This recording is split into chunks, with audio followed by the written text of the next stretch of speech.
Today I'm going to talk to you about how you can become a freelance writer. Now, if you're anything like me, you're probably one of those people who is always writing all the time, any spare moment that you get. Maybe you're already taking on some freelance work, maybe you're doing a job where you're a writer, or maybe you're just looking to launch yourself into that kind of career. I was once in your shoes, and I know it would be so easy to tell you to take the leap, but actually it's not that simple. So I'm going to share with you the things that I did to become a full-time freelance writer.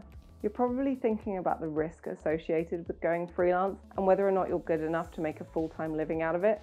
Stay tuned, I'm going to cover all of this as we go on. It was the risk I was concerned about when I first went freelance. I was in a very, very cushy PR job that I kind of loved, but I knew it just wasn't my calling. So I put things into place that allowed me to lay the groundwork for a successful freelance career. This brings me on to my first tip.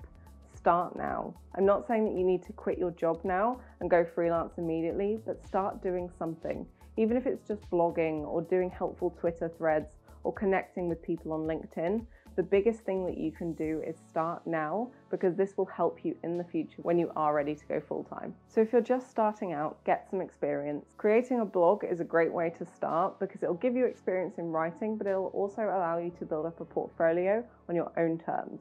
You can try new things that you wouldn't necessarily be able to try if you were writing for a client, so this is a great place to start. Blogging has come a long way since I started in 2008, so you don't even need to go with a traditional blog. You could look out for sites like Drive Tribe or Medium, or you could even think about microblogging on platforms like Twitter and LinkedIn, depending on what your niche is.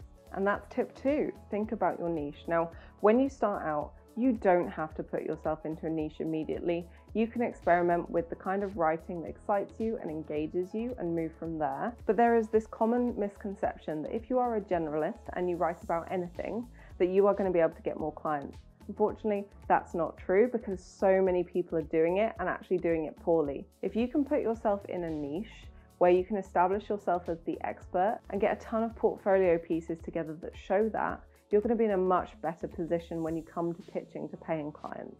And maybe you're worried about choosing a niche now and then not being able to stick with it in the future. That's fine. Your niche can absolutely change.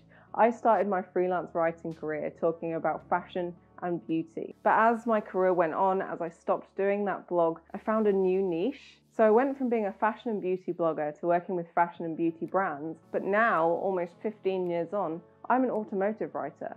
I'm an automotive content strategist and journalist, which is so different from where I started, but it's still a strong niche. So don't worry about picking a niche now and not being able to stick with it long term. Your niche will change and that's fine.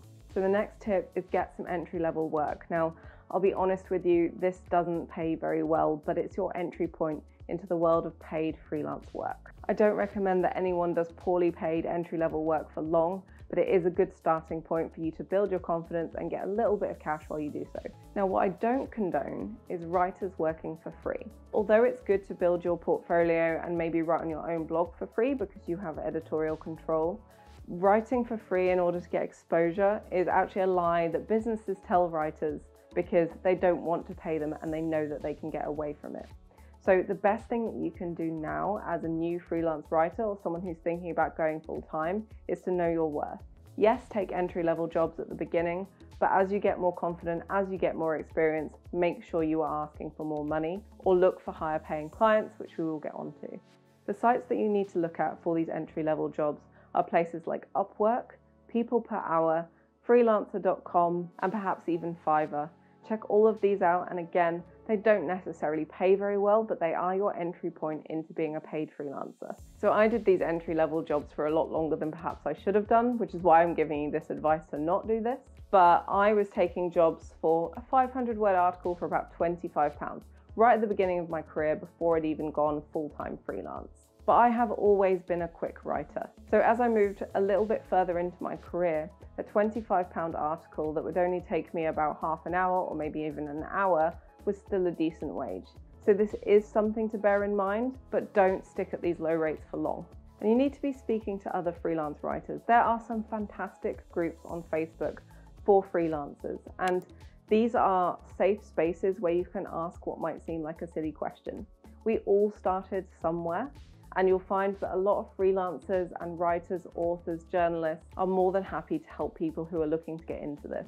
And if you want links to any of those sites, I put them down in the description. Once you get more confident and you've got some good portfolio pieces under your belt, you're getting some paid work, then it's time to start reaching out to people that you know and potential new clients. Now, this is tricky. It's a whole new video for another time, but the best place to start is by reaching out to friends and family, people you know that have businesses or might need some kind of writing work. You can show them your portfolio pieces, your testimonials from those few paid clients, but the thing is with friends and family is they are likely to be a bit more willing to pay. And I'm not saying you can't do them a great discount, but what you need to be doing is thinking about how you can level up from those really, really badly paid things that you can find on sites like Upwork. And most of all, don't give up. This might be a slow process or it might be a quick process, but as long as you're laying the groundwork now, you can then make that transition to a full-time writer as I did, and it makes it so much easier and eliminates so much of the risk if you already have some clients there ready to pay. If you're wondering how to put yourself out there, check out this playlist where I give tons of tips on how to make the most of different social platforms. I'll see you in the next video.